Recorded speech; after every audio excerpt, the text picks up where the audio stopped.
L'info écho avec Capital. L'info pratique Capital. Depuis le 1er novembre, les travailleurs indépendants peuvent toucher une indemnisation chômage forfaitaire pendant 6 mois, mais les conditions strictes pour y avoir droit pénalisent les auto-entrepreneurs, comme le détaille Capital.fr.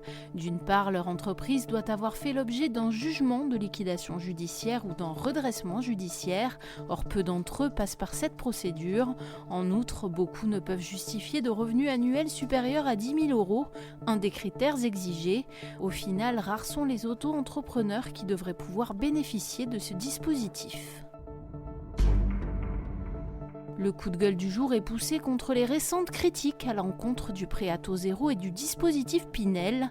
Notre expert immobilier Henri Buzy-Cazot s'insurge contre 2 rapports commandés par le gouvernement, remettant en cause l'efficacité de ces 2 dispositifs. Selon lui, on veut les tuer et la concomitance des coûts portés est troublante. Coûts excessifs, investissements non rentables pour les particuliers, impact négatif sur les loyers.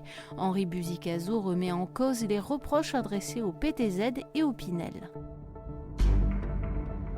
Le chiffre du jour, 68,8%, c'est le taux de foyer vendéen qui bénéficie de la réforme de la taxe d'habitation, ce qui en fait le département gagnant de cette réforme. Avec des pourcentages proches, la Sarthe et la Mayenne complètent le trio de tête. Ces ménages profitent de la seconde vague de la réduction fiscale, 65% de dégrèvement en 2019, après avoir bénéficié d'une première réduction en 2018. Ces chiffres proviennent d'un rapport du gouvernement évaluant la mise en application de cette mesure. On y apprend également que les départements qui profitent le moins de la réforme sont Paris, 32,8% de bénéficiaires, les Hauts-de-Seine ainsi que les Yvelines, notamment parce que beaucoup de foyers résidents appartiennent aux 20% des ménages les plus aisés.